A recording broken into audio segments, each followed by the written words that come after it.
एक तरफ मुल्क में किसान इंसाफ के लिए दहली में जमा हो रहे हैं ताकि एहतजाज के जरिए अपनी मांगे मनवा सकें, तो दूसरी तरफ नांदेड़ में किसानों को ठगने का काम अंजाम दिया जा रहा है।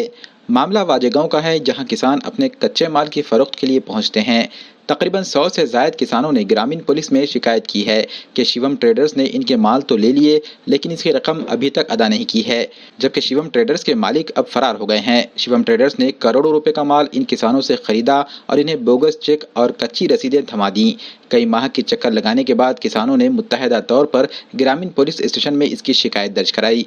किसानों की शिकायत पर पुलिस ने शिवम ट्रेडर्स के मालिक के मकान पर छापा मारा, लेकिन किसानों को धोखा देने वाला मकान पर मौजूद नहीं था।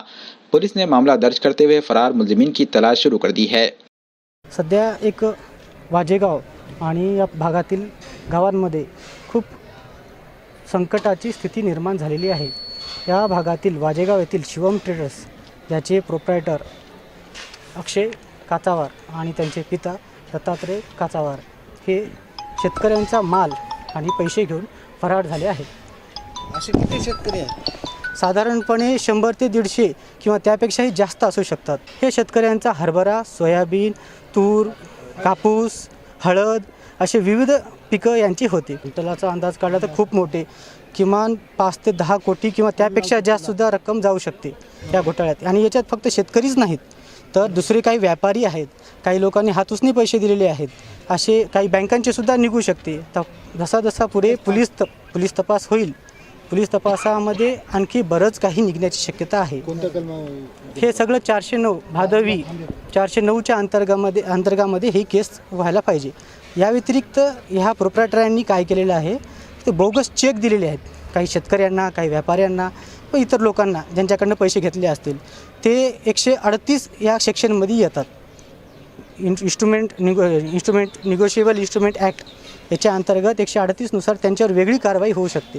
पण हे सर्व होण्यासाठी ह्या पितापुत्र दोघांची सापडून त्यांना पकडून धरणे हे फार महत्त्वाचे आहे।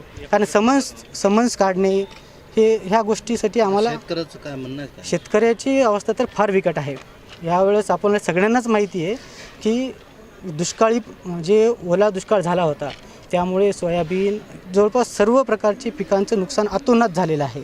आणखी सरकारी मदत वगैरे कुठली भेटलेली नाही आहे, बऱ्याच ठिकाणी भेटलेली नाही आहे आणि आता जेव्हा भेटेल तेव्हा भेटेल। पण ह्या परिस्थितीमध्ये हे जे शेतकरी होते यांचा जो माल त्यांच्याकडे अनामत ठेवलेला होता, ज्याचे पैसे दिवाळीला येतील किंवा पाडव्याला देणार अशी जे त्यांनी जबान दिली होती, त्या जबानीला हा मुकून हा व्यक्ती फरार झालेला आहे।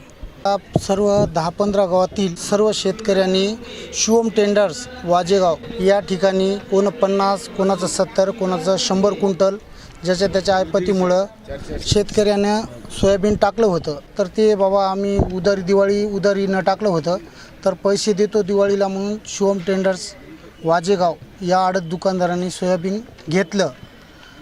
नागापूर, सिद्धनाथ, वांगी, पुणेगाव, लालवाडी, फत्तेपूर, निंजेगाव, तुप्पा, वडगाव, मिस्त्री, पिप्पळगाव, आमदुरा, वासरी कमीत कमी 25 ते 30 गावातील शेतकऱ्यांनी या आडत दुकानदाराला सोयाबीन दिलं। 25 वर्ष झालं हा व्यापारी इथं सोयाबीन शेतकऱ्याचं घेतो, पैसे देतो, असं असल्यामुळं त्या पूर्ण शेतकऱ्यांचा त्याच्यावर विश्वास होता। त्याच्यामुळे शेतकऱ्यांना विश्वास ठेवून आपलं सोयाबीन जास्त पाणी झालं, पाणी होणं थोडंफार उरलं सोयाबीन, तरी शेतकऱ्यांनी या आडत्याला दिलं। आडत्याने लालूच दाखवून सोयाबीन पूर्ण घेतलं। या 22 गावचं सोयाबीन घेऊन या आडत्यानं शेतकऱ्यांना पूर्ण फसविलेलं आहे। फसविले म्हणून आम्ही कमीत कमी 5, 25, 30 गावचे शेतकरी, संबंधित पूर्ण गावचे शेतकरी आज पोलीस स्टेशन ग्रामीण नांदेड या ठिकाणी येऊन शिवम ट्रेडर्स याच्या विरुद्ध तक्रार दाखल केलेली आहे, वकील लावलेले आहेत। आता पुढील जे काही होईल कारवाई त्याला तो पात्र राहील। मेरा नाम है सैयद शकील सैयद बाबू, रहने वाला तुप्पा। शुभम ट्रेडर्स पे मैं माल डाला था 30 टन माल डालने के बाद 15 दिन का मेरे को मोहलत दिया थी। 15 दिन की मोहलत वो हो गई, मैंने 4100 के भाव से माल डाला था उसको। माल डालने के बाद उन्हें फ़रार हुआ, उसके घर पर गए तो हमको कुछ मालूम नहीं पड़े, वो उल्टा वो धमकी दे रहे, समझो हमको ही बोले तुम्हारी तरफ से फ़रार होगा। वो काश्तकार का हमारा किसान का माल है, खेती का माल है, उसके लिए हमने डाला था उसके पास। वो उसके दुकान पे गए तो दुकान 8 दिन से बंद रख दिया। वो माल उठाया और मेरे पास उसके पूरे टोटल प्रूफ है, यानी कि वीडियो क्लिप भी है, और दूसरी बात उसके गाड़ी के काटा पावती उसको खुद की गाड़ी नंबर के साथ है। इतने मेरे पास पूरे प्रॉव है इसमें। कितने शेतकरी है सर? इसमें पूरे कम से कम 100-150 काश्तकार है इसमें शेतकरी। अभी कंप्लेन दे रहे हैं उसके ऊपर, कंप्लेन दे के पीआई साहब बोले कंप्लेन दो, बोले देखेंगे, बोले उसको इंक्वायरी करेंगे, बोले पीआई साहब। माल सोयाबीन डाला था उसके पास अपन।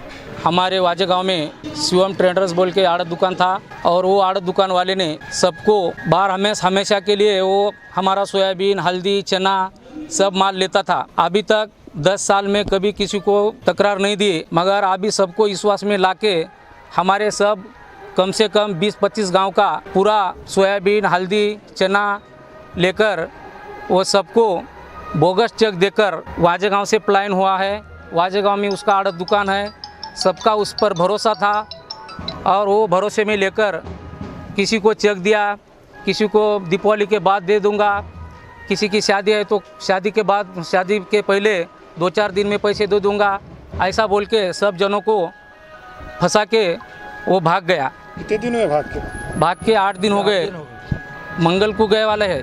कितना सोयाबीन था? कम से कम एक शेतकरी का 50 कुंटल, 100 कुंटल, 200 कुंटल, ऐसा सब जनों का 50 कुंटल, जिसके पास उसकी फसल आयपत है वो उसके भरोसे पे सब जनों ने उसको दे दिया भरोसा करके, और भरोसा करके वो चला गया।